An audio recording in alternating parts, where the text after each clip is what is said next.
We welcome flash. the Lansing Board to honor this day that we're home. Will be receive the rank of Eagle today, and we are honoring him and his accomplishments. We will start our program by posting the colors of the Pledge of Allegiance.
We'll now begin with our program, and we will sing or have an opening song, which is number 339, My Company Is of Thee, after which we will have opening prayer. And the opening prayer will be provided by Brother Ragtails. That's 339.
Thank you, Brother Hales. I should mention that Brother Hales was, or rather is, an Eagle Scout.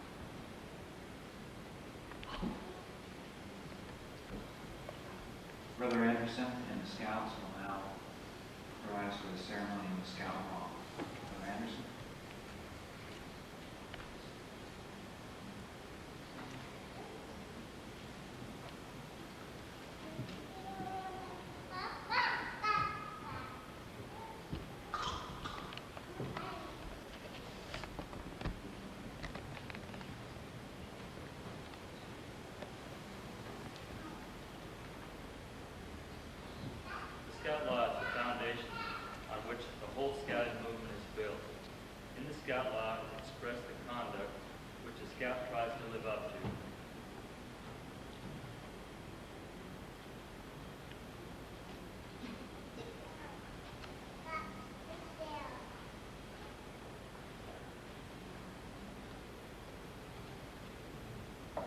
Scout is trustworthy. A Scout tells the truth. He keeps his promises. Honesty is part of his code of conduct. People can depend on him. Loyal. A Scout is true to his family, Scout leaders, friends, school, and nation.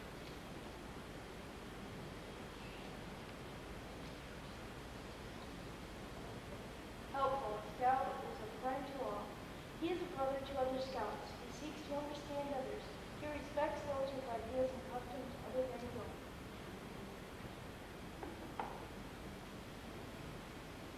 Friendly. A Scout is a friend to all. He is a brother to other Scouts. He seeks to understand others.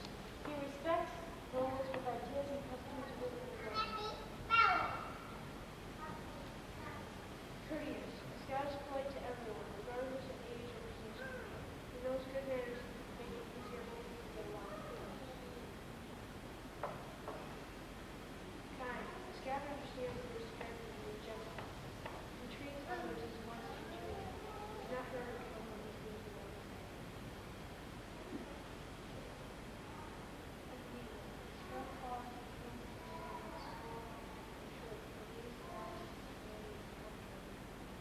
Christians is full of awesome and living Christ as part of the church and understands the brothers that disobey. Truthful. A Scout looks for the right side of the fence, changes the close steps and becomes one and tries to make other side.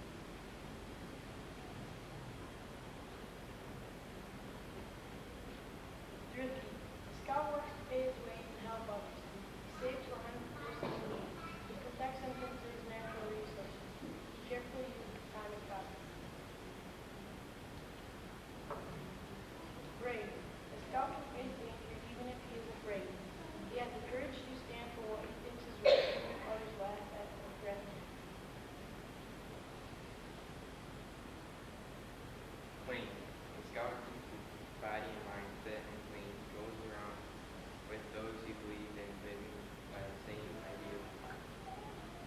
He helps keep his home and community clean. Reverent. A Scout is reverent towards God. He is faithful in his religious duties. He respects the beliefs of others.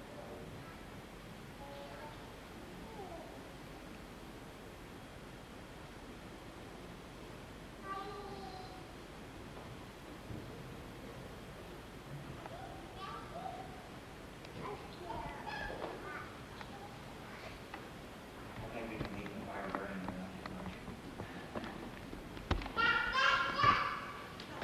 Next, we have, we recognize the Eagle Scouts that are present, and we have two of them this evening. I've already mentioned Brother Hale on my right. Next to him, on my right. Yes. We have additional Eagle Scouts here. Brother Steve Smith, who is to my left down here, is with us this evening for the award, and we welcome him here this evening. It's great to see you here. In addition, we have, of course, Brother Mel Anderson, who happens to be on the right, and Brother Hales, who is our scout leader. So we have three Eagle Scouts here this evening, and we welcome them all. It's been suggested that we name a merit badge that had a particular meaning for them. So I'd like for maybe Brother Anderson and Brother Hales just to briefly point those merit badges out to us. I'll have Brother Hales first, and then Brother Anderson, and then I'll have Steve Smith tell me what it is, and I'll communicate it to you.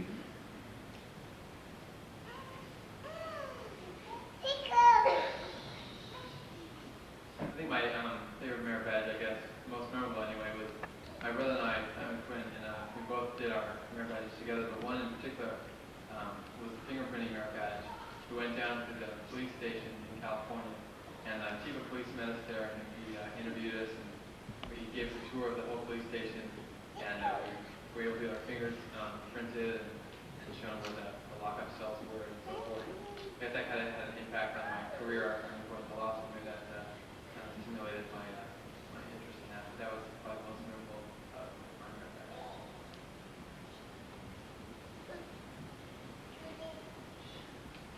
I think mine was the aviation merit badge when we were, all the guys in my troop, when we were 12 or 13, took this class at the college there in our town, it was like a merit badge powwow. It was aviation week. One night after class, we went to school that whole week, like 7 until 4 in the afternoon. One night after class, they took us to the airport, and it was my first ride in an airplane, I can remember. And I was so excited to be, off the ground, right in the air. And they took us up the canyon, and they said, pretend like those cars coming down the canyon or German tanks. And I remember he did a barrel roll and came back and swooped down on those cars, and all our stomachs, we almost threw up. But it was, I remember I loved it. It was my first experience with flying in aviation. I remember when I went on my mission, I don't think I'd flown from that first time until the time when we were taxiing down the runway, and I was leaving my family for 2 years, and tears in my eyes, and I couldn't see straight until the jet engines revved up, and then everything's okay. I'm flying again. Anyway, it also had an impact on my career now, because I'm an engineer and I love to build jet engine parts.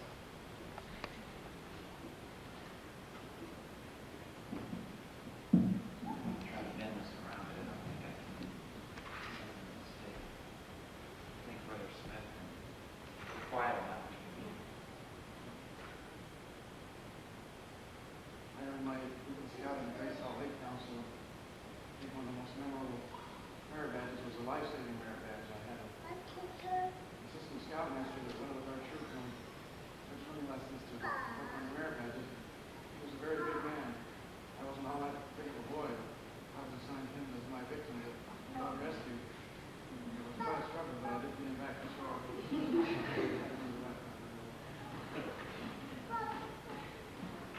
Well, we'd like to thank our Eagle Scouts for those memories they had when they were scouting. I'd like to have now a couple of short talks about Eagle Scout that are here to honor this evening, and we'll have one by Jim Wiley and another followed by Brother Mike Rothman. Brother Wiley? I was asked to be brief, and I certainly will. That was your night, and I'm not going to stand up here and try to take the podium away from you. I think one of the things that stands out the most in my mind about Cliff is the fact that he lived the Scout law daily. It wasn't something that he had to think about. He did it because he knew that this is the way it should be. There's no doubt in my mind that the church has found a real tool in teaching our youth by using the scouting program as the activity portion of our young men's activities. There is, from every point that I've ever seen, I've never known a young man who made Eagle Scout who became a problem later on in life into his family, to his spouse, or anybody else. It may have happened. I can't testify that it never happens, but it may happen. But I do not know a man. I one time had an opportunity to talk to a young man that was a recruiting officer in the Lansing Police Department. And he told me that one of the biggest things they look for in their recruiting drives is to find young men who have had scouting background, and particularly those that are made Eagle. And those are the young men that they are really interested in getting on the police force. And I can readily understand why, because they have a basic training that is useful in their trade as a police officer, but is also useful in any trade. The perseverance that Cliff has shown in obtaining his merit badges that are required for an Eagle certainly is outstanding. I've seen young men that perhaps made Eagle a little bit younger, but nevertheless it shows that Cliff was perseverance in trying to get that Eagle. He worked at it. It didn't come easy. Some of those merit badges he worked on were rather difficult. I'm going to let him talk a little bit about those merit badges. I was witness to many of them summer camp. Cliff, it was really an honor for me to be here tonight. This is that meeting.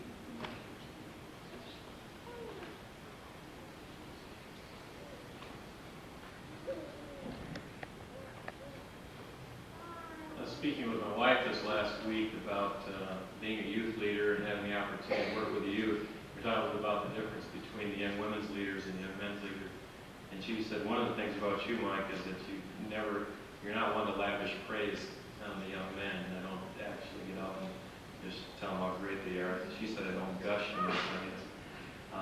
But it was a great opportunity tonight to talk a little bit about Cliff and the experience I've had over the last few years to work with Cliff.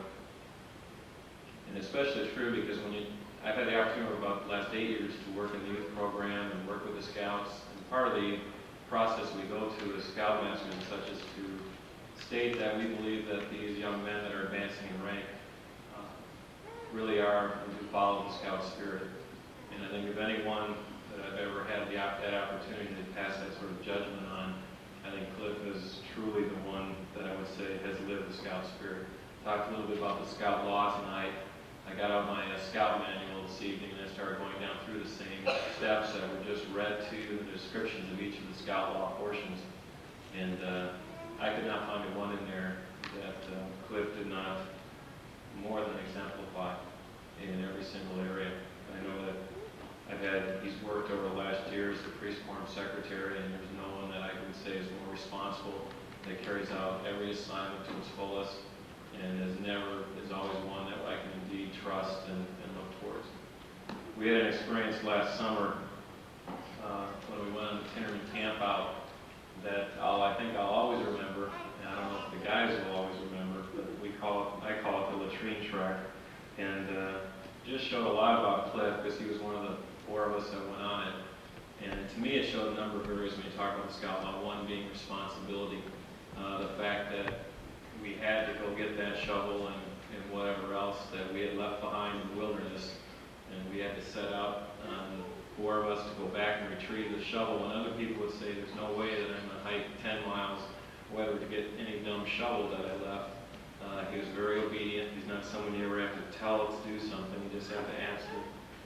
And he was willing to hike and make that effort that day to go back. And those of you that have heard the story know the experience of hiking back through the underbrush in northern Canada. Wasn't quite as easy of a hike as we thought it would be when we started. And also on the way back, after hiking through and swimming through swamps and brush, and Brother Robinoff being probably the most tired of the group by the time we got back, and night was falling, and we were cold and wet, and trying to get back to camp by nightfall. It was always amazing. Both Aaron Bennett, who was with there, and Cliff had what was set example for me in the bravery category, in keeping a level head, running right to the very end. They were able, pretty much the ones that found our canoes that we had kind of misplaced temporarily, and got us back to camp successfully. And that showed me a lot in a number of areas about Cliff's, the type of person that he is. And that was just one of the many experiences that has shown me that Cliff does indeed deserve the eagle that he will be receiving tonight, that he'll be able to wear with pride for many years to come. Hopefully go on to be a scout leader himself. I guess one of the things that when we talk about the scout law, we say a scout is trustworthy. I think that's the greatest honor I think someone can say of someone, when you can trust them, indeed trust them in any situation. And I've got some young men coming up here in a few years, and I would be very honored if Cliff was their scout leader when those years rolled around, because he is indeed someone you can trust. Thank you. I remember that evening when they returned, because I was at camp. I considered going, and I'm sure glad I did, because I think that I would have been the first adult who ever died looking for a lost latrine shovel. It would not have been a very good way to end one's life. I can see my grandchildren now. We have the honor this afternoon to have with us brother, we'll call him brother, Paul Hamilton. He's here on district chairman, and he is to carry out the rest of the program this evening as it relates to the Eagle ceremony. So I'll turn the time over to Paul.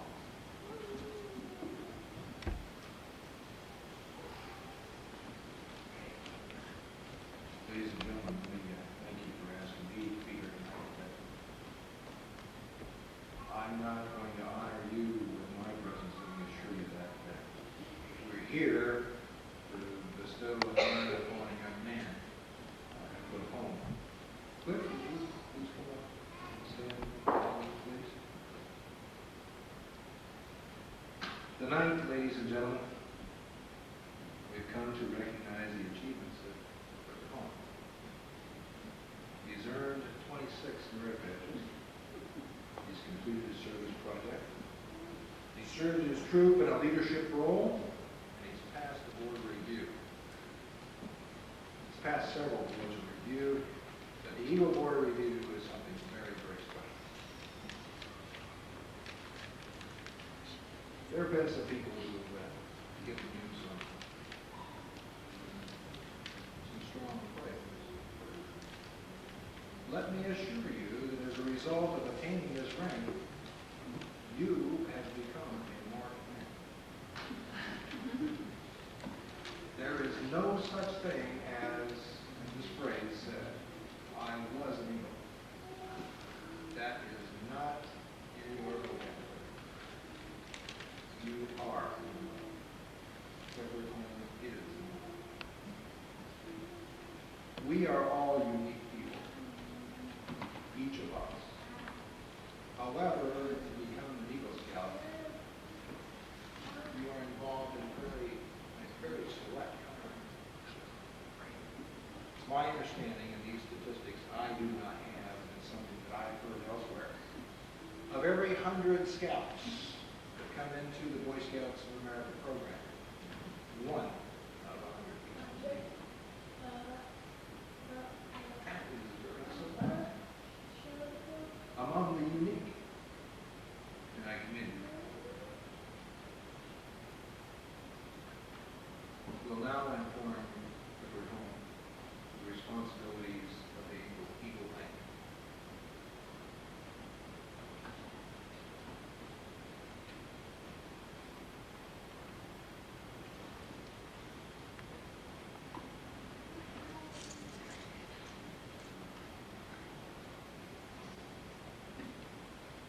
One section of an Eagle Badge stands for honor.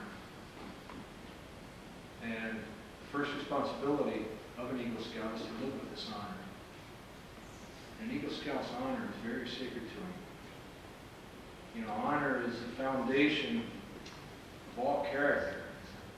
And character is what one really is, and not what one thinks he is.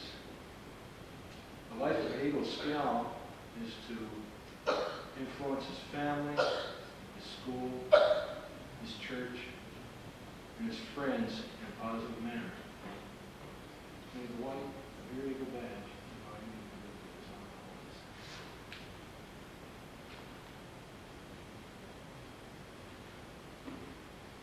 The second obligation of an Eagle Scout is loyalty. It is designated by the blue in the badge. Without loyalty, all character lacks direction. To thine own self be true, and it must follow as day follows night. Thou canst not be false to any man. Neither pain nor profit, pride nor personal loss shall change him in his loyalty. The blue is an emblem of loyalty.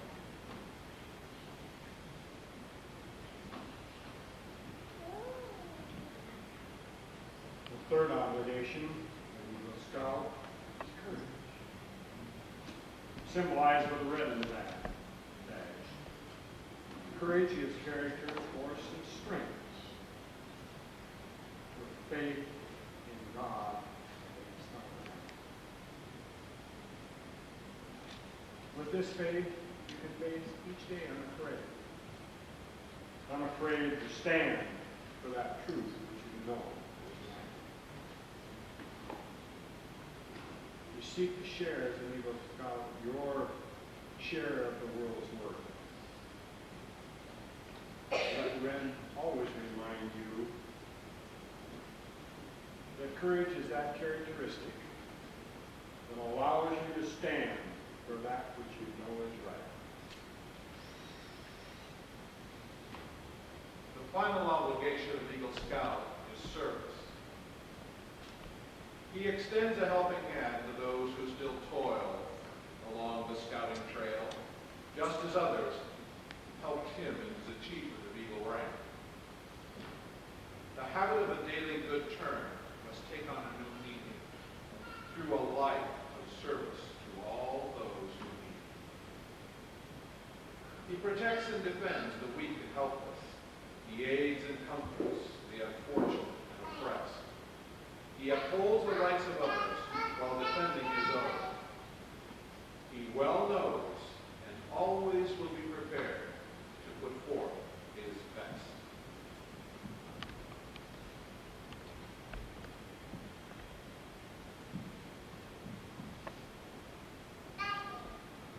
Luke, come a little closer, and I'd like for you just to stand facing me, because I'm going to deliver to you at this point the eagle charge. And I'll tell you, I know this eagle charge, but it's so important that I want to make sure that every word is correct. I want you to listen carefully. Okay? Understand that? Clifford Home, are you willing and eager to accept the responsibilities as well as the honors of the badge of an Eagle Scout? By virtue vested in this court of honor by the National Council of the Boy Scouts of America, upon recommendation of various responsible persons, and after thorough investigation of the applicant, I now award to you the rank of Eagle Scout.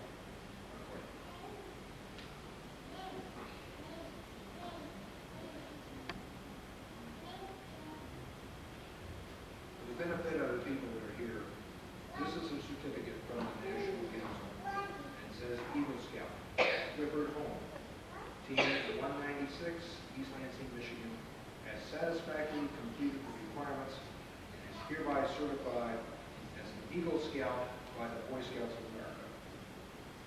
It's signed by Mr. Bush, who is an honorary president, by Mr. Cook, who is the president of the Boy Scouts of America, and by Ben Lund, who is the Chief Scout Executive.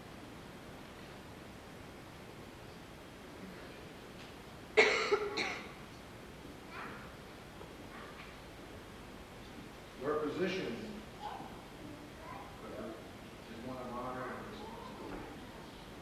As an Eagle Scout, you have assumed a solemn obligation to do your duty to God, to country, to your fellow Scouts, and to humanity in general. I charge you to be among those who dedicate themselves to the common good. Would you please bring your parents forward?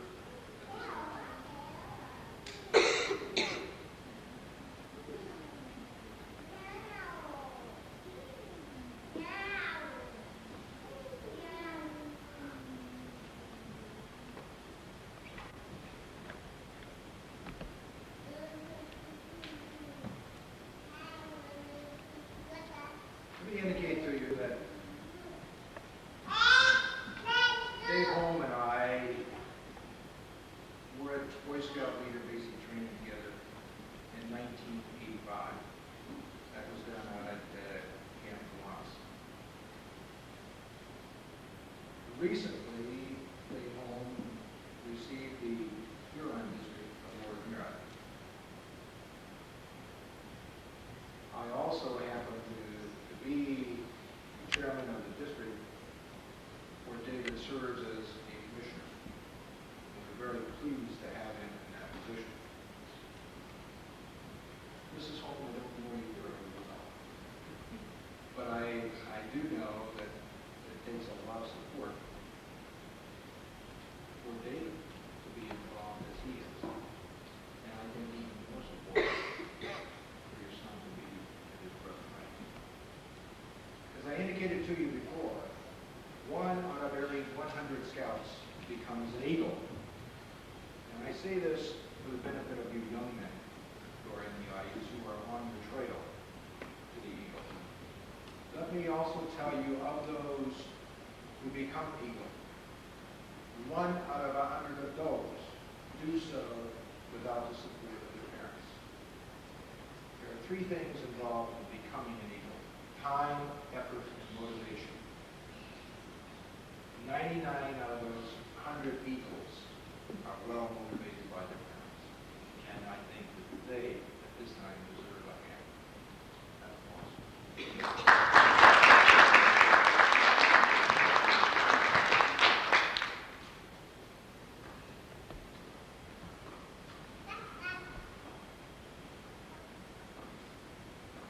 This time we will, Mrs. Holmes present the badge, the Eagle badge, which is smaller than the replica before.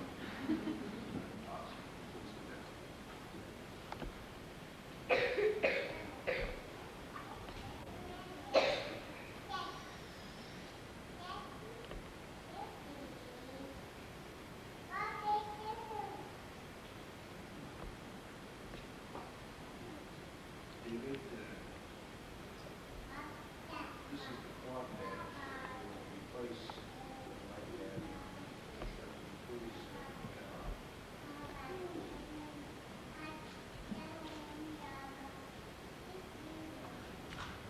this is an eagle pin for your mother. This is the eagle itself.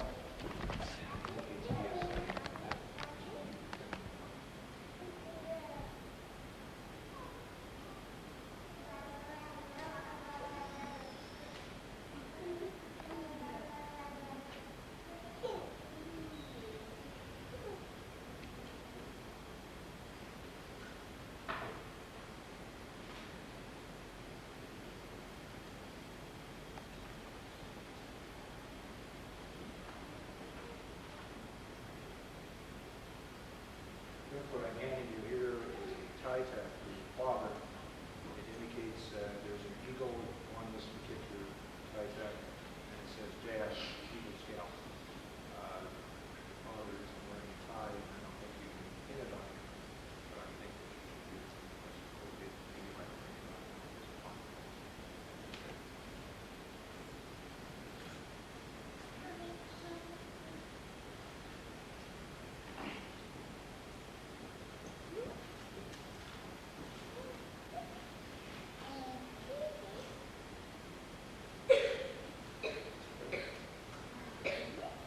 After the troop committee, we have to give the mother something a little special, because she is a very special person who's worked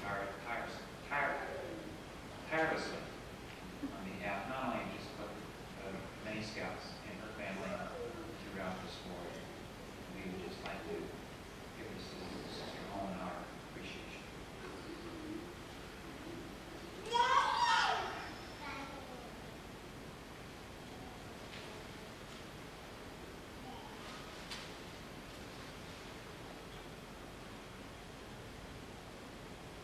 David, this is a special neckerchief for an eagle.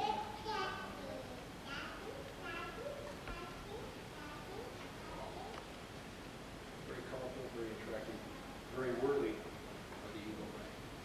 And also the neckerchief slot, indicating the 3 points, the red, white, and blue, symbolized by the eagle badge. David, would you please present that?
like to read that to you. Dear Cliff, in recognition of your achievement to the rank of Eagle Scout, I wish to express my sincerest congratulations. Your community is proud of you. You will find now, and for the rest of your life, that people expect a little more from you. And because you're an Eagle, you'll live up to those expectations. This is a proud day for you and your family, and I'm happy to have had the opportunity to share it with you. Sincerely, Lynn Claire, Mayor. She also included, the Mayor also included a pen. That's to be presented to you.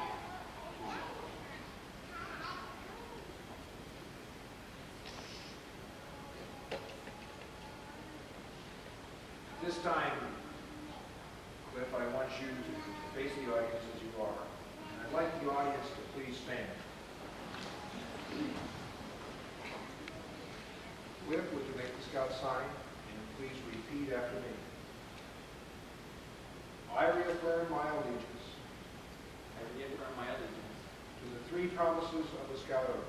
to the three promises of the Scout Oath. I thoughtfully recognize I thoughtfully recognize and take upon myself and take upon myself the obligations and responsibilities the obligations and responsibilities of the rank of Eagle Scout. of the rank of Eagle Scout. On my honor, And on my honor, I will do my best I will do my best to make my training an example.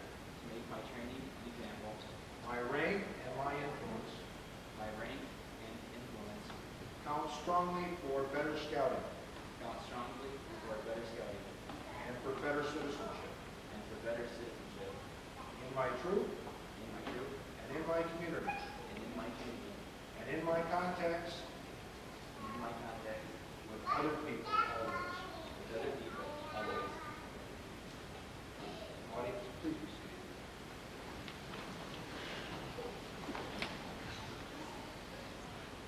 Congratulations. You can, buddy.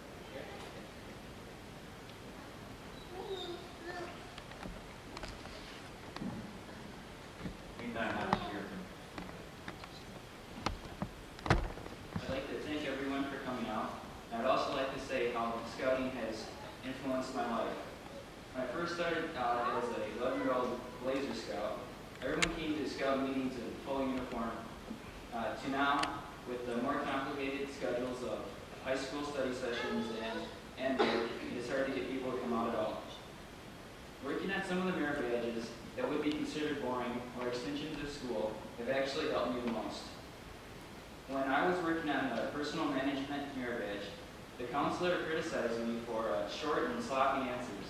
And since then, I have consciously tried to type out school assignments and always think ahead in my actions. Another merit badge, that of life saving, has given me the skills that help me in the job that I now have as lifeguarding.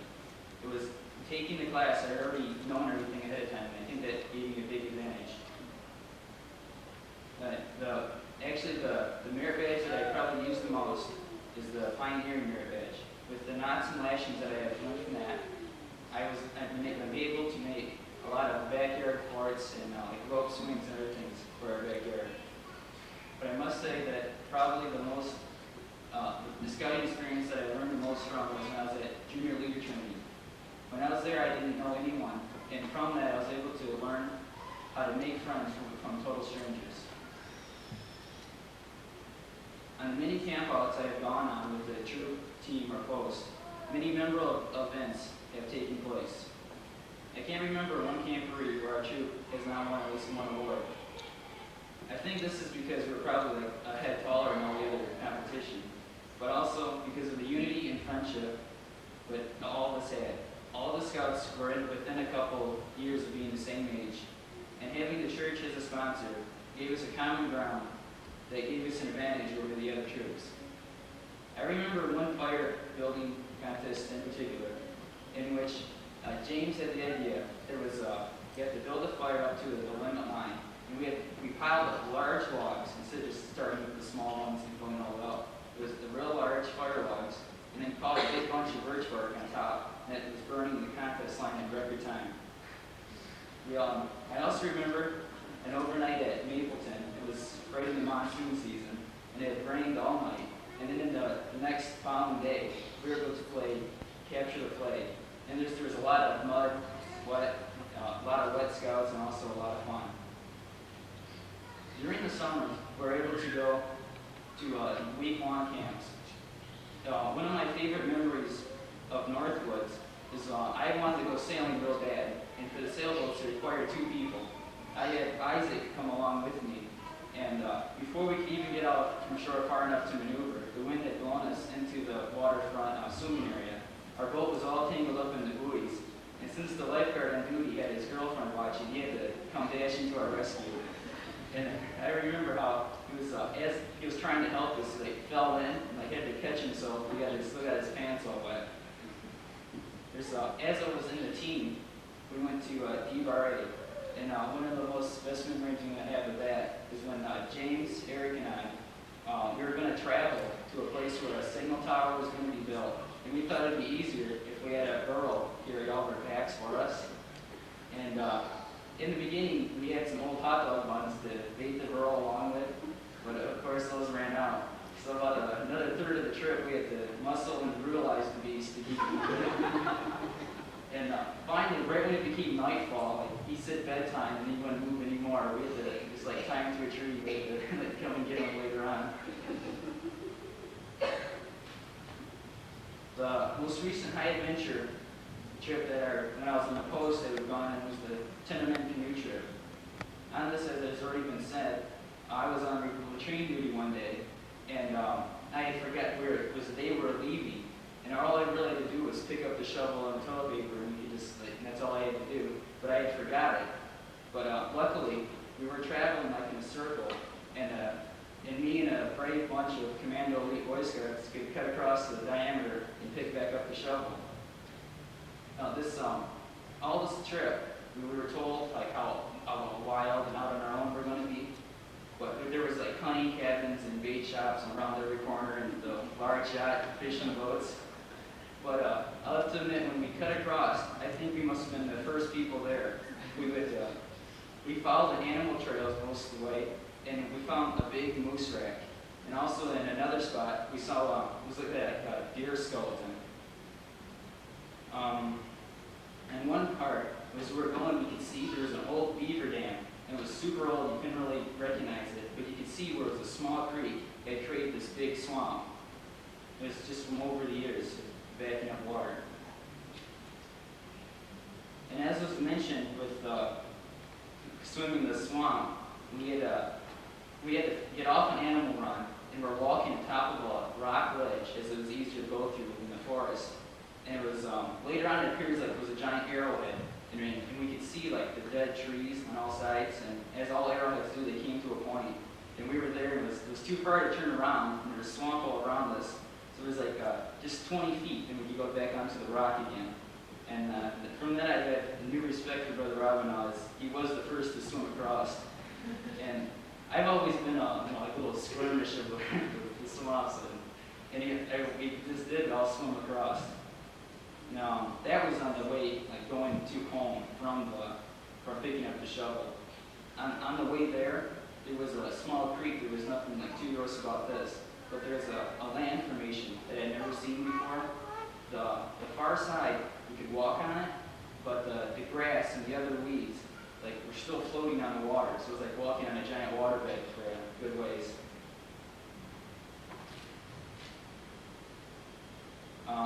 As was said, is trying to find the canoes. I remember as we first started out, we looked along the shore so we could get a good marker.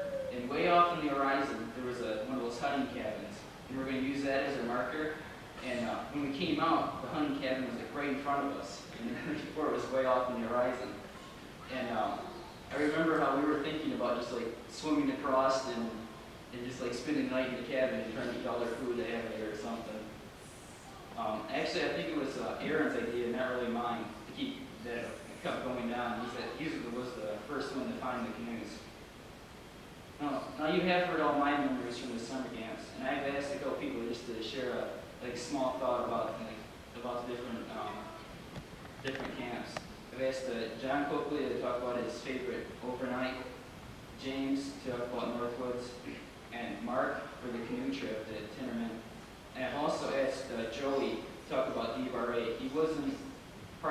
patrol, but he was the only person else up there at the time. I guess John Curtis.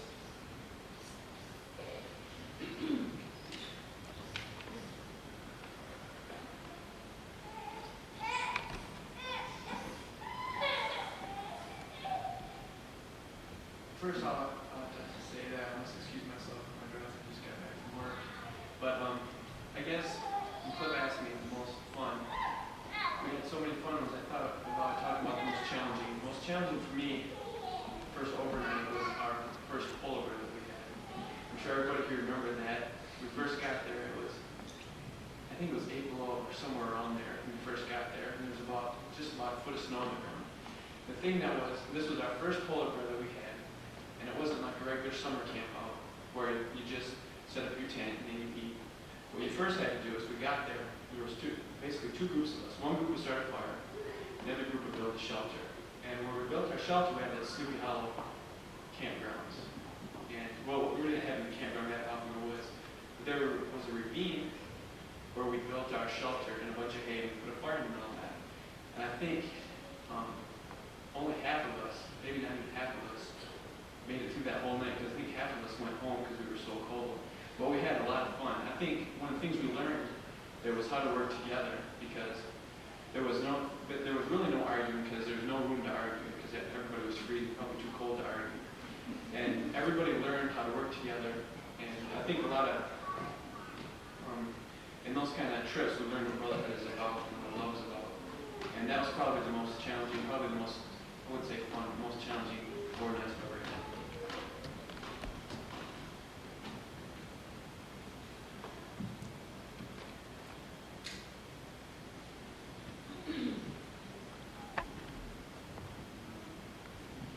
Well, before I start to talk about Northern Woods, I'd just like to share a memory from that same camp out that we were at.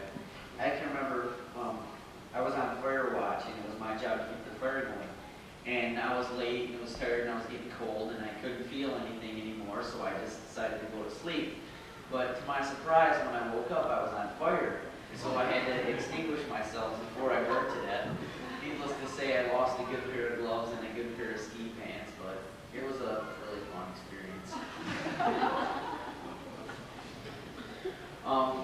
Things I remember most about Northern Woods is some years when I went, I would work hard. In 1 year, I earned 6 merit badges, and then another year when I went, I'd kind of slack off, and I'd only earn 2 merit badges. But the things I remember the most is I always had fun. And some things always stayed the same. Every year, it was 3 miles walk to go and get your food and then bring it back, and by the time you were done, you ate all the food.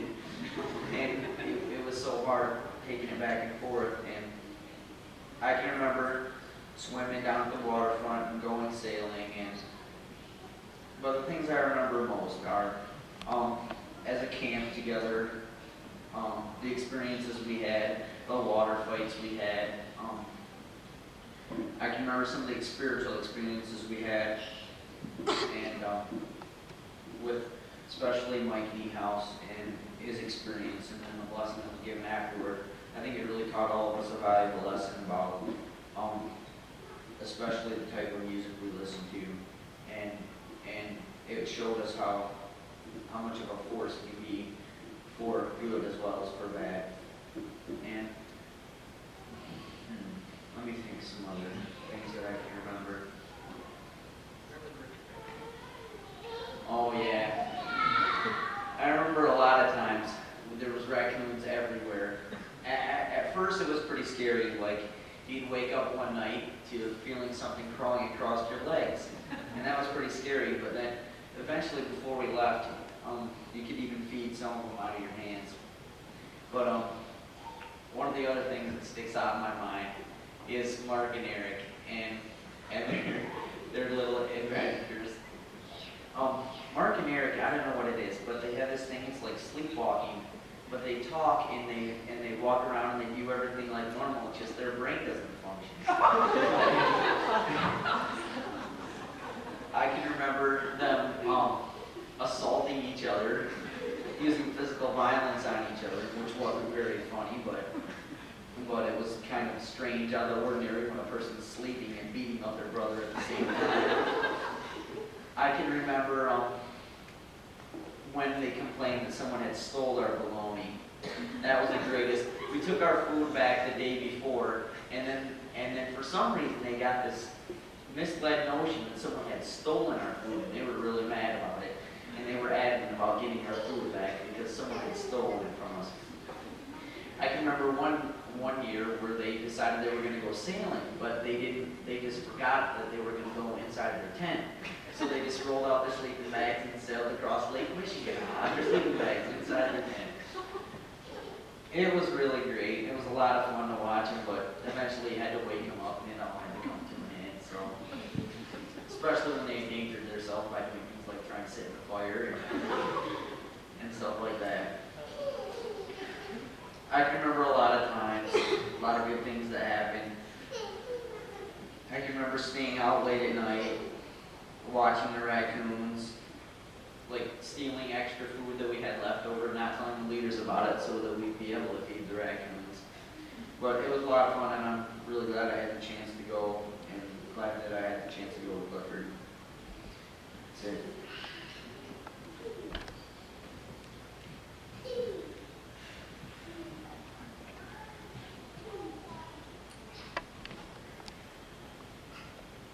Before I mention a few things about most favorite times we had at the Chinman Community Base, I'd like to congratulate Cliff on a job well done. You've more than earned. We had quite a few interesting experiences with our Chinman community trip. First of all, our guide was young, and we had some interesting times with the interesting times with him. He tried to brawl out one time, and I think it was James and Aaron, and they started getting in a quarrel with him because, he was hungry, and it was like one of our last days. He was hungry, and we didn't start dinner at the scheduled time. He wanted to know what our excuse was.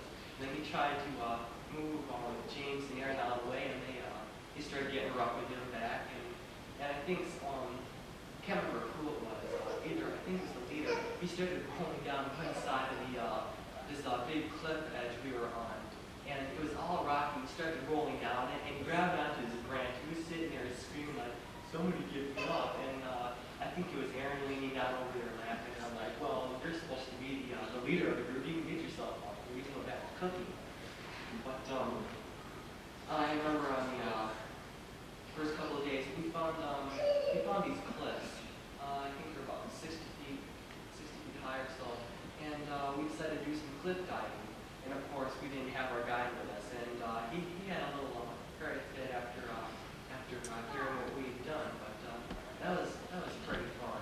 And we had found these, dragging canoes up these waterfalls, these little 2-3 foot waterfalls, sitting there yanking them up, trying to get them up, and people letting them go. And people almost crashing into each other. And I remember as we were passing down this one group on one of these rivers, it was James and I, we were canoeing down, and there was a strong wind against us, and we were getting mad, and because this was getting like really senseless, and our guide told us, well, we can either sit here and do nothing, or we can follow the group, and him the rest of the group away ahead of us, and we're sitting there lagging behind, and they went around this bend, and we had no idea where they went. So we just kind of parked along the side of these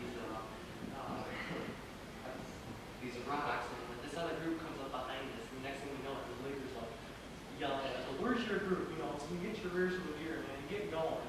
And we almost capsized the canoe a couple of times, and I think we lost one backpack and tried to retrieve that. We managed to retrieve it, and at the end of it, we went to this place called Crazy Cliffs, and it's self-explanatory. You've got to be extremely senile and crazy to take this one.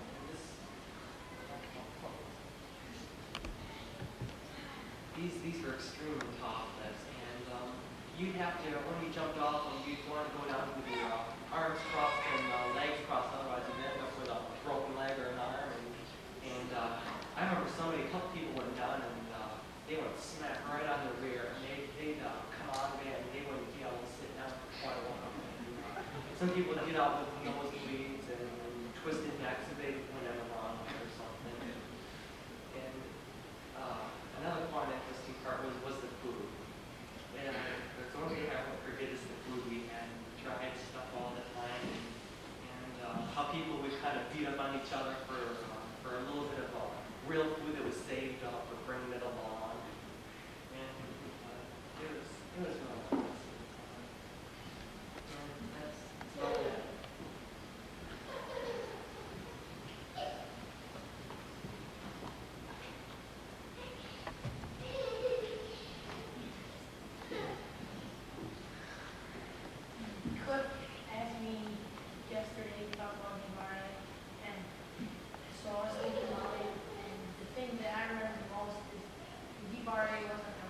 scout camp. It was it was a Mormon scout camp.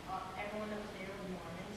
I'm from church, scout church, and so it was really like everyone was no one was different. And what we did, even though I wasn't in Coach Troop, I remember once they got like the two troops from the Lansing Ward, and a general was over to talk to us, and like Simon was that, and I remember that it was like a lot different from the other camp.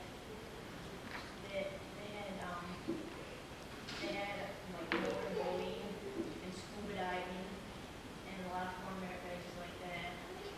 And I think that was the year that I only got one merit badge. And then that was like hard, you know, not do that together. We got that like in 2 days and then we just sat around the rest of the time.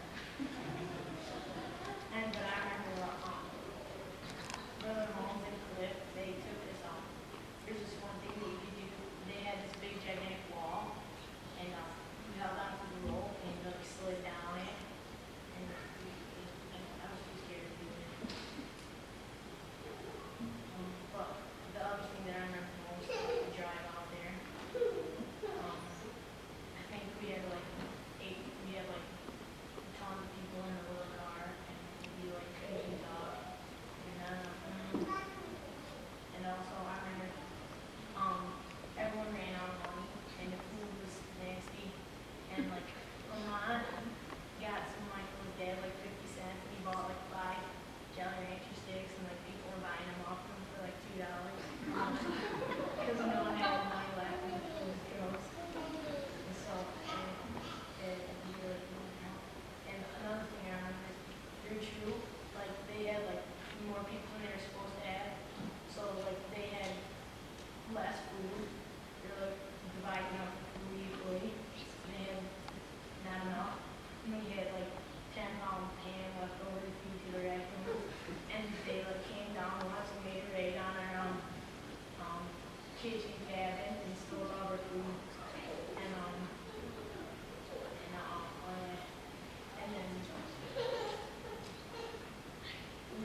we went like right back, and we had this stick with we had this stick and a big thing, and we went 4 firemen went down there, and they were like getting ready like fake army fights between our troops. It was pretty neat, but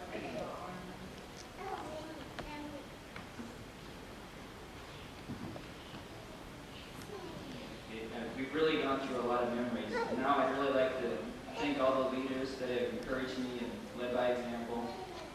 And I'd also really like to thank my parents, as they've probably done more work than I have to get me this far. And I'd really like to thank all my friends that I have in Scouting and that I've made in all the camps.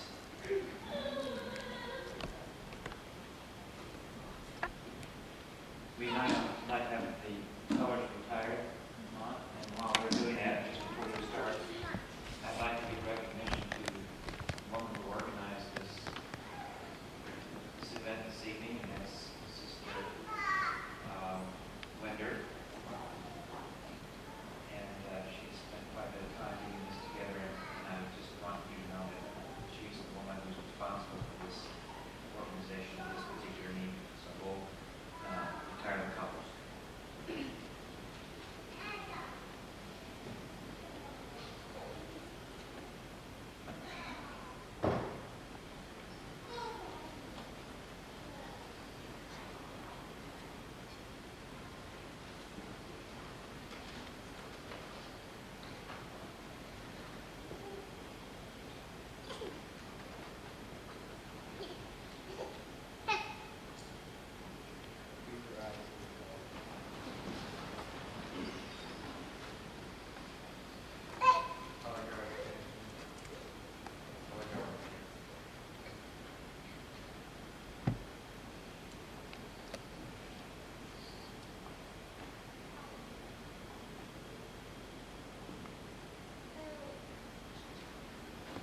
have a closing song, and we'll sing the first verse, hymn number 338. Mary, Beautiful, that's 338, after which Isaac Bennett will offer his closing prayer.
Father, thank that we could all be here tonight to honor Cliff and getting his Eagle Scout.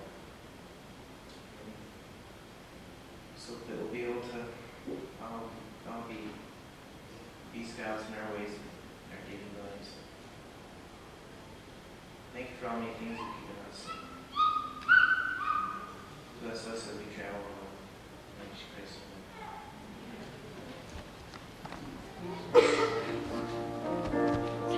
Refreshments will be served in the cultural hall. Refreshments.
Regular maintenance, including Rid-X, helps prevent backup. Look beneath the surface. Use Rid-X once a month.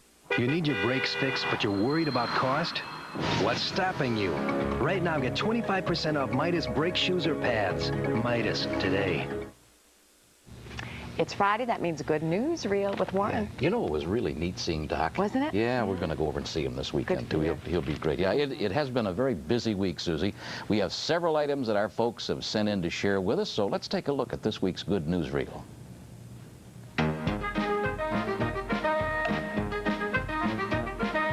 Townline School in Kentwood raised $368 for the American Red Cross, with some of that money going to the victims of Hurricane Andrew in Florida. Friendship boxes will be made and given to children needing emergency services. Good news from the kids at Townline School. Jim Daly has some of his paintings on exhibit this week at the Reflections Fine Art Gallery in Holland. And that, by the way, is tonight, with Jim being on hand to personalize his prints and posters. Nearly 100 exhibitors were at the Grand Center this week, the city's greatest networking event, the 92 Grand Rapids Business Showcase. Good news for businesses in West Michigan, and over 2,000 visitors came to see. The second annual Walter Mitty Motors Mini Grand Prix will be held tomorrow on the streets of downtown Grand Rapids. About 30 of the little Grand Prix cars will be in the competition. And while the idea is to have fun, top speed about 25 miles an hour, Scott Brayton, Paul Tracy, and R.K. Smith will be on hand to represent the pros. They're 3 Indy drivers. What makes real good news is the fact that the money raised will go to the West Michigan Chapter Arthritis Foundation. Last year, over $75,000 was raised. The teams, the cars, the drivers will be at the Calder for the start around noon. And that will be a lot of fun. Don't forget to send in your pictures or videotape for those special celebrations you have, ceremonies or award presentations, and we'll use them every Friday on the Good News Reel. Then on Monday, we'll have a look at the latest collection of big old fish. Without Tom Van Howe, he's not fishing Monday. Our anglers continue to have lots of good luck, and they're sending in a lot of buttonable pictures. Buttonable. We never found out. You just made up a new word. I just made that one up. We never found out. What did Tom do with that big fish? I didn't get a taste of it. It's in the freezer. Okay. And you want to know what? Tell me. That was taken by the DNR to show Tom the different types of fish. Oh. It was frozen like a brick. That's why he couldn't pick it up. No wonder he couldn't pick it up. Why was it still slobbering though? Well, it was just starting to thaw. Okay. Thanks, War. Have a great weekend. That's it for News 8 at 5:30. News 8 at 6 is next. We'll see you there.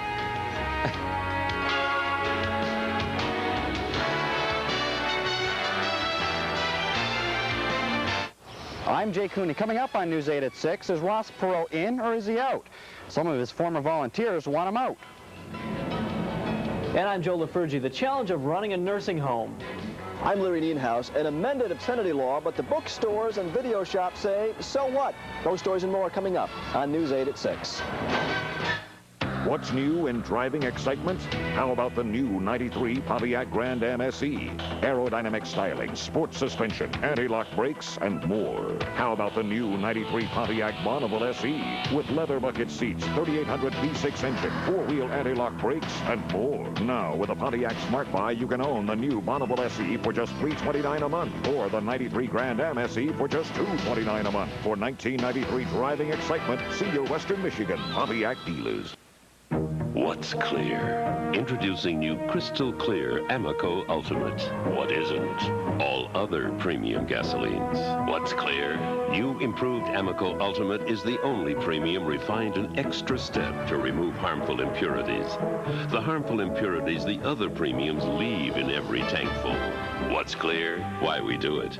For unsurpassed performance and a cleaner environment. Crystal Clear. New Crystal Clear Amoco Ultimate. This is Wood TV 8 Grand Rapids.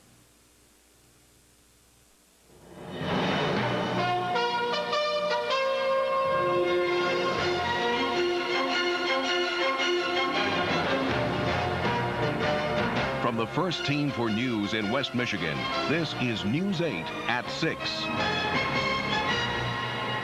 Ross Perot's political ping pong ball is thrown at voters again tonight. But some of his West Michigan volunteers don't want any part of him. Good evening. Thanks for joining us this Friday night. I'm Suzanne Jehan. And I'm Rick Roberts. Perot is expected to announce his re-entry into the presidential race Monday. But News 8's Jay Cooney says some of his former volunteers are questioning his political resurrection.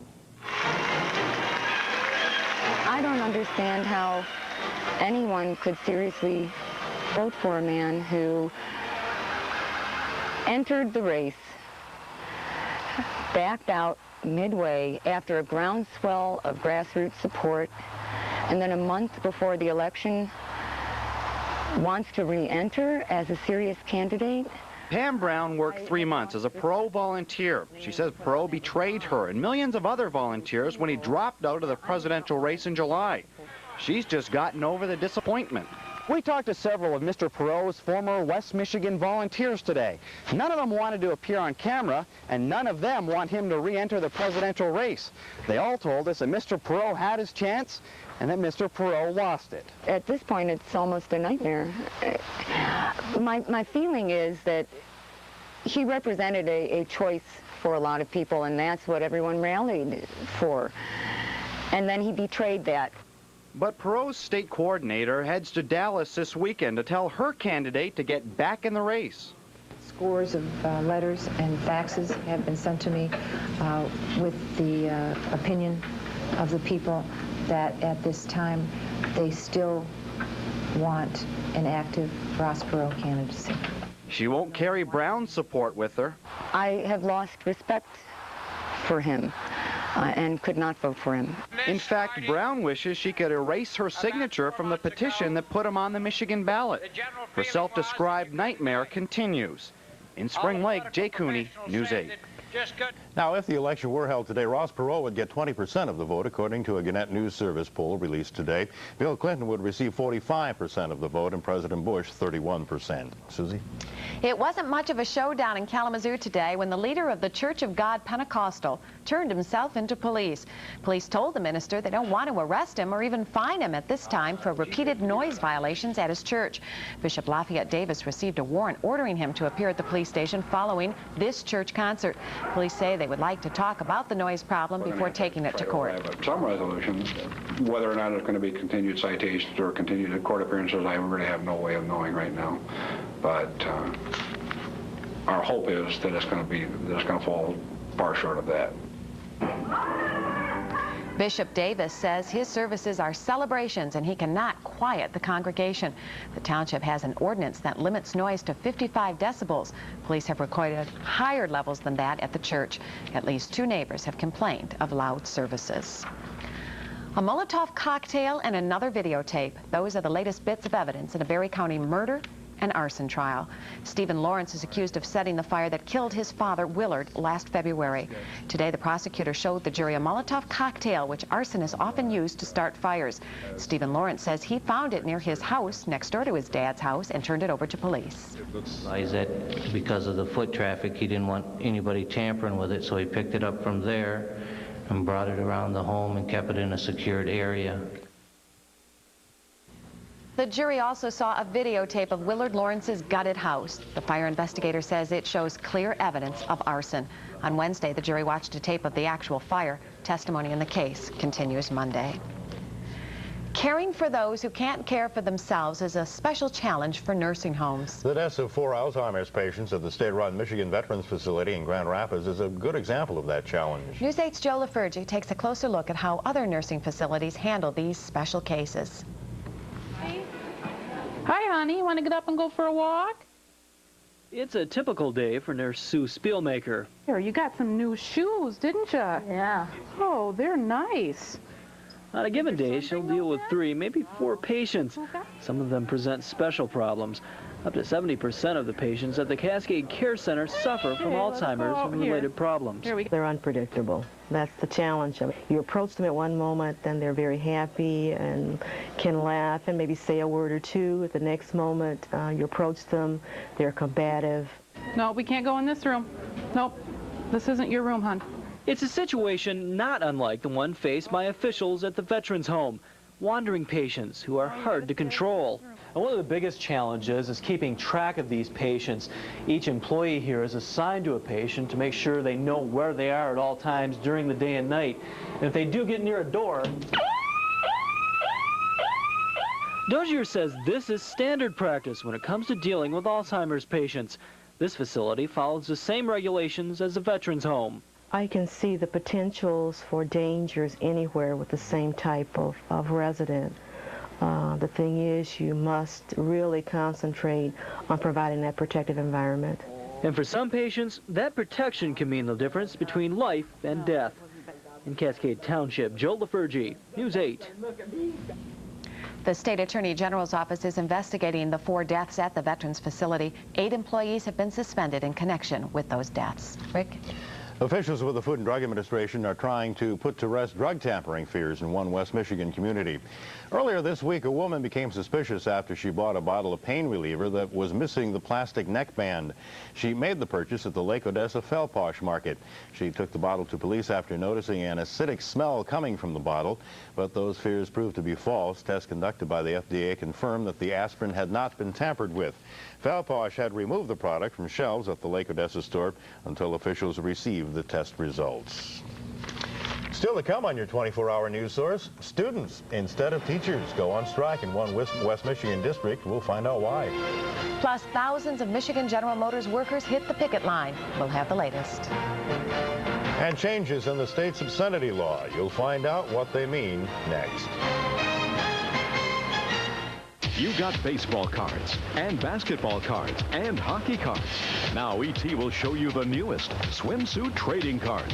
Direct from Hawaii, we have your peek of the hottest models and the sexiest of suits. See who'll be the first to have all 50 cards. I mean, I'd probably buy cards with good-looking guys on them. Plus, from Brazil, the newest dance craze makes the lambada look tame. And the Ova Ova dancers will show it to you all on the next Entertainment Tonight. Entertainment Tonight, Friday at 7 on Wood TV 8. What's all this noise about low prices? You know that place that says cuts the best deal? In bankruptcy. And the better place? They're not going to give you a lifetime guarantee, but ABC beats any deal, or they'll pay you $1,000. Now, with that hanging over their head, you think they're not going to make you happy? They'll stand on their heads to give you the best deal. Get this Speed Queen commercial quality large capacity washer, now just $2.97 or less. Pay retail, forget about it.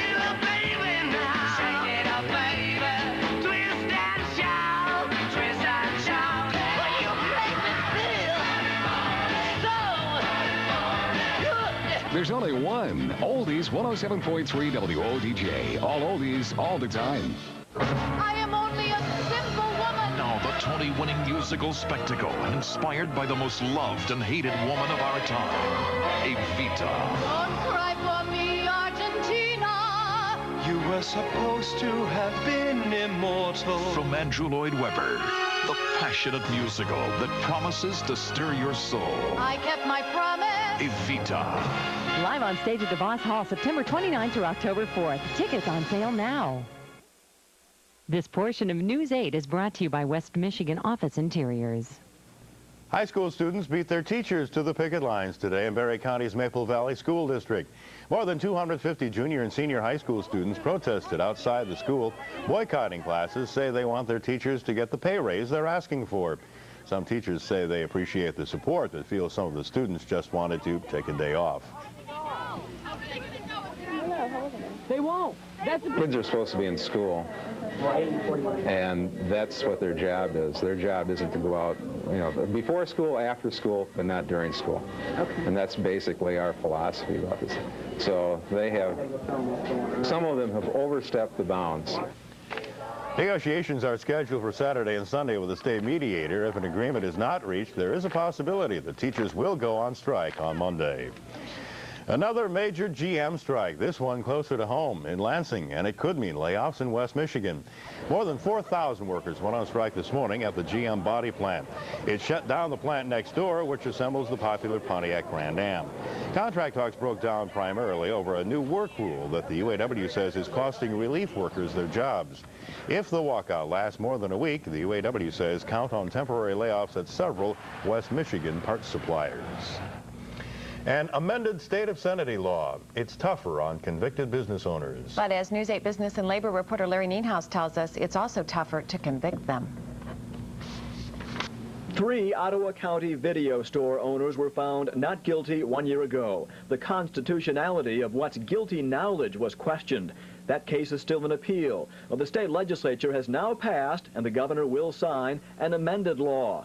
Gone is much of the vague language, reference to sexual conduct. It'll be harder for prosecutors to prove that book and video store owners are guilty of knowingly distributing porno. But in doing that, it eliminates an area which is subject to constitutional challenge. So we believe it is a step forward. The Michigan Decency Action Council agrees. We now have a bill which can be enforced, which prosecutors can use to go after the worst offenders. But what's considered obscene is still vague and open to wide interpretation. What's patently offensive? Well, the amendment also places the state obscenity standard over the individual community standards, something that pleases those stressing individual rights.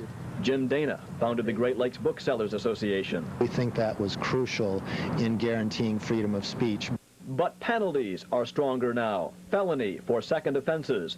It does not worry David Wingate, owner of this Grand Haven video store. I feel I am right, and we are going to pursue, our business as we are doing it until someone tells me I can't.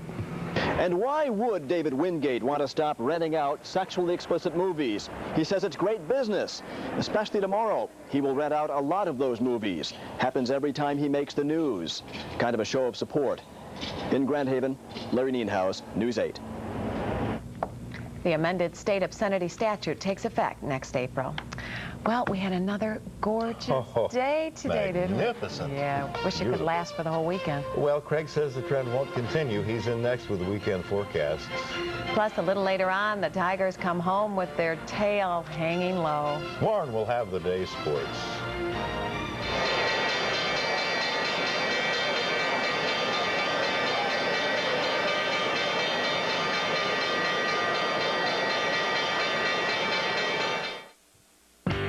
Does your office remind you of Bermuda? The Bermuda Triangle? Refurbish it. West Michigan Office Interiors can make your office look like new at savings of up to 50%. Do you feel way out in your office? Refurbish it. West Michigan Office Interiors gives you the look without the price. West Michigan Office Interiors, Holland, Kalamazoo, Muskegon.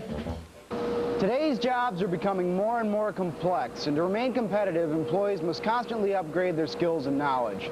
Thanks to an on-site basic skills instruction program through the public schools, we at ARPCO Container are doing just that.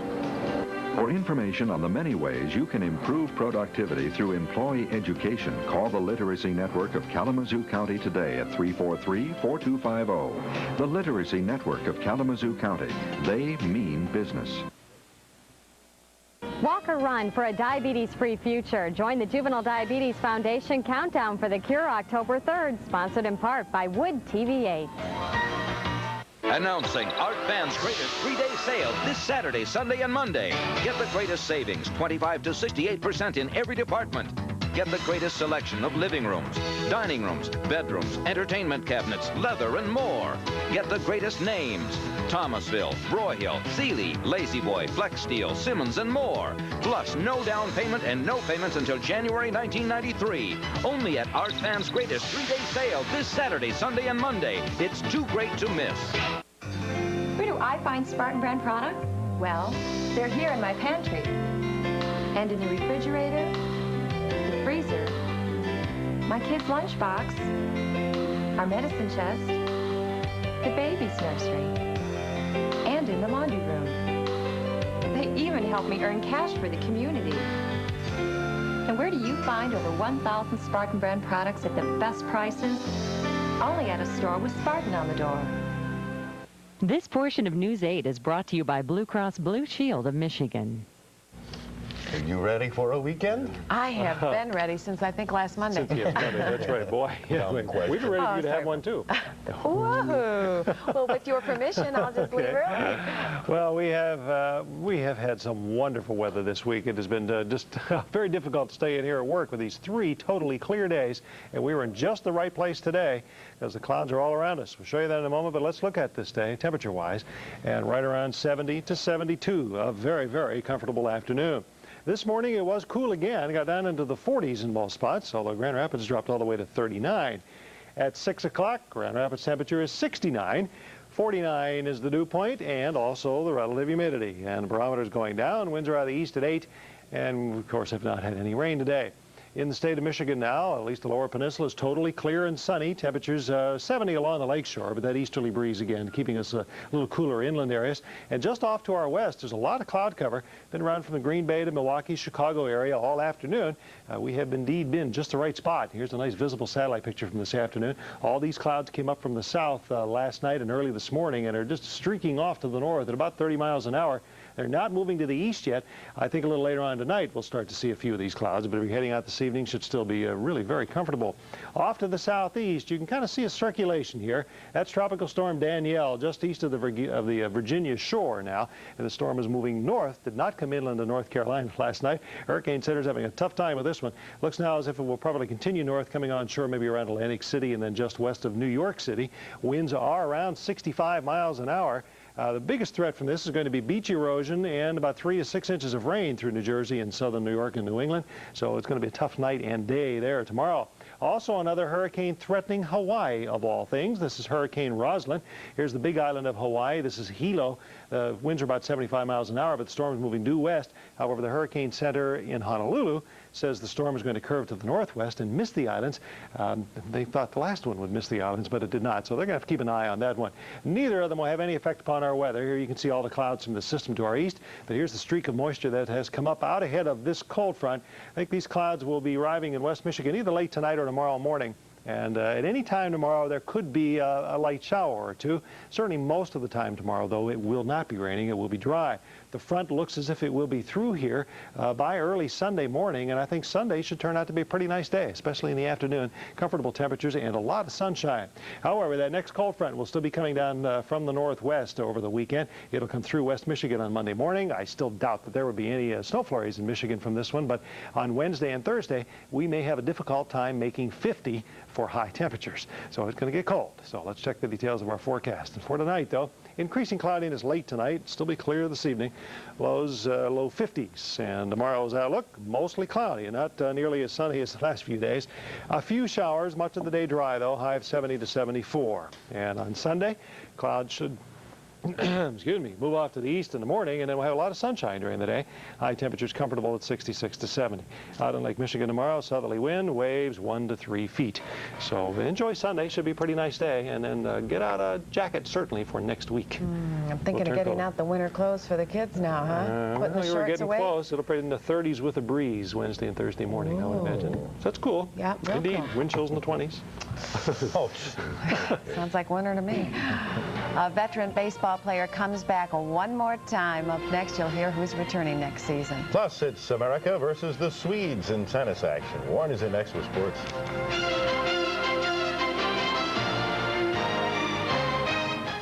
And I'm going to give you an address where to mail that.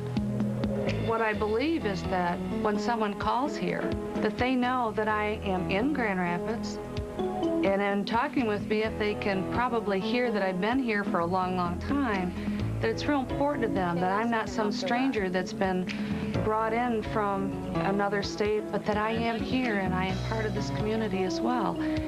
That gives you a closeness with someone on the phone. That's how I feel. This is Dakota territory, and if you live here, you're in luck.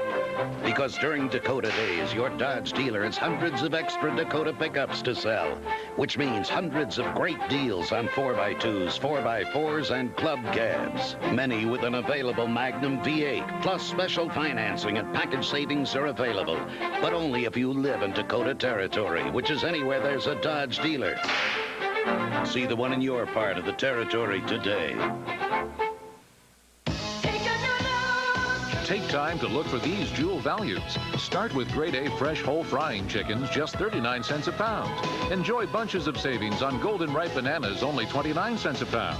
Get Pepsi, Coke, RC, or 7-Up. A 2-liter bottle is just 99 cents. And collect Jewel Saver stamps for quality stoneware. A 4-piece place setting is only $2.99. When it's time to save,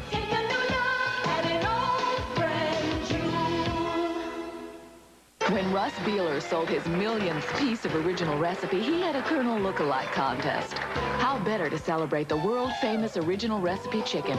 It's what all the lookalikes ate, including the winner, whose resemblance was uncanny. And now get the Colonel's Family Meal for just $9.99. 10 pieces pieces of chicken, large mashed potatoes with gravy, large coleslaw, and 4 piping hot biscuits. A meal for your entire family and only $9.99 in Lake Edna or your neck of the woods. The passionate musical that promises to stir your soul. I kept my promise. Evita. Live on stage at DeVos Hall, September 29th through October 4th. Warren's here with sports. Tigers are probably looking forward to the end of this season the way they played last night. Thank goodness it's almost here. Yeah, Tigers didn't have much fun last night. Frank Tanana got roughed up. The New York Yankees won the ball game 10-1.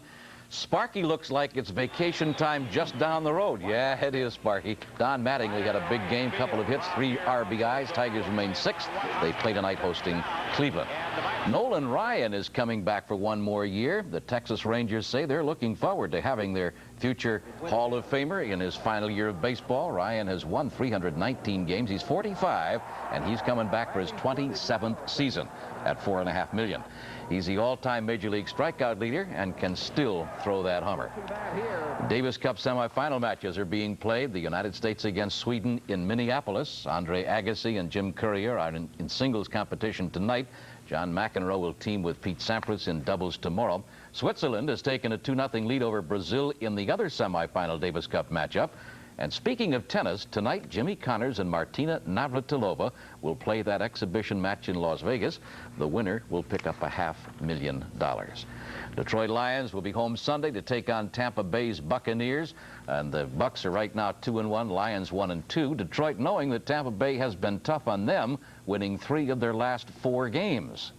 You know, this week is unlike any other week. You know, they're playing at the top of their game. I mean, this team has given us more problems than any other team in our division, you know, over the last 5 years. And so it's going to be, you know, one of those games where we got to play above and beyond what we've played the last 3. They're a very good football team, and they have good receivers. And the thing is, you know, they're playing very good, so hopefully they can bring out the best in us. Coach Wayne Font said today that he'll try to work a deal that would bring tight end Keith Jackson of Philadelphia to Detroit.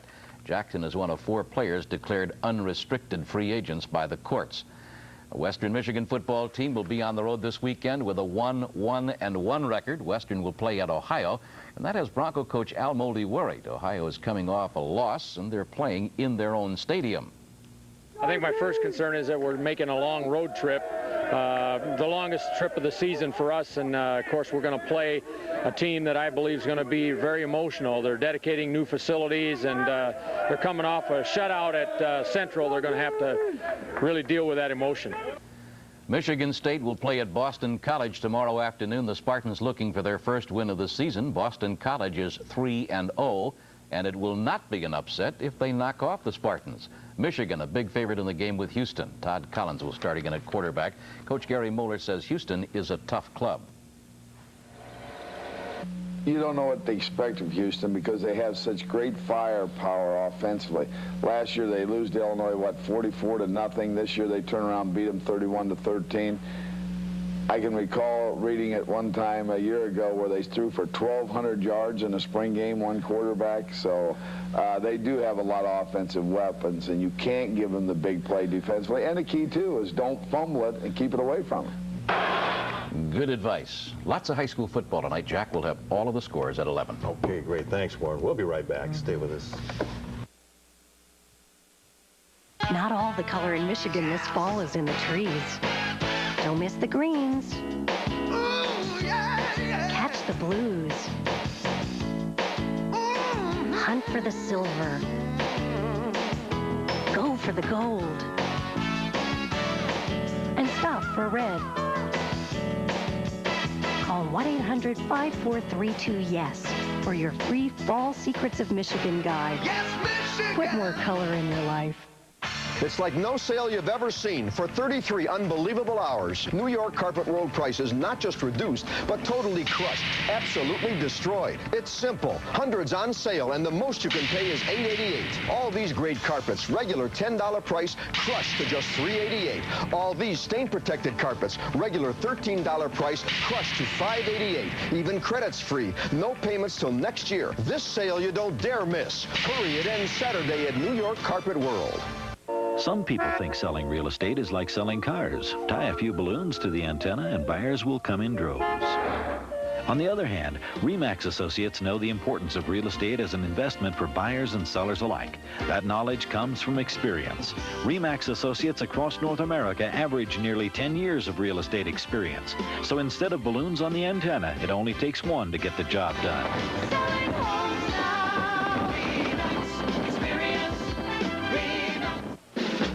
In the real world, there can be only one single best time to buy a new car. The real clearance. And you're looking at it. It's last call for the 92 Grand Voyagers at your Chrysler Plymouth dealer.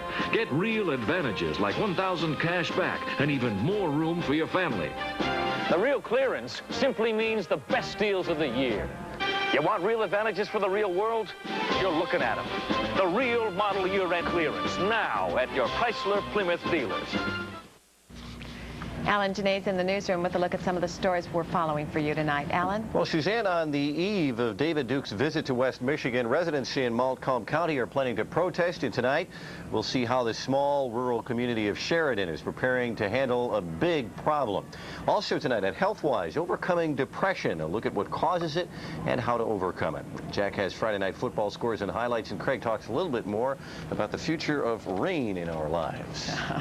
The future is almost here. I think it's tomorrow. Thanks, Alan. Okay. Rick? Fitness and health mixed in with a whole lot of fun. That's what's in store for students at Aberdeen Elementary School. We leave you tonight with a look as the school kicks off its participation in a unique program, Project Fit America. Good night. Have a great weekend. Good night. Proud moment for all of us to be here to dedicate the Aberdeen School and the Project Fit America cardiovascular fitness endeavor. Terrific that we can have all of us here in this cooperative endeavor, this ribbon-cutting ceremony.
It's here, a new era in prescription savings. Now, Perry Drug Stores guarantees the lowest prescription prices or it's free.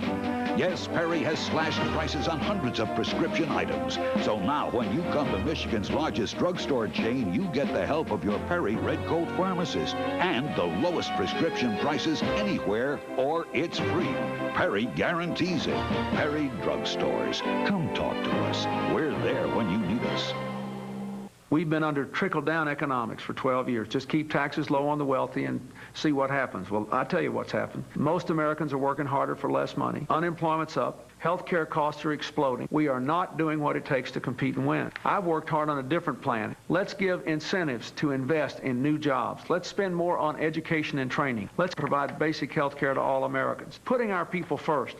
Rebuilding this economy, making us competitive. If we do those things, we'll compete and win, and we'll bring this country back. Grand Rapids, Oldies 107.3 WODJ. 1, 2, 3.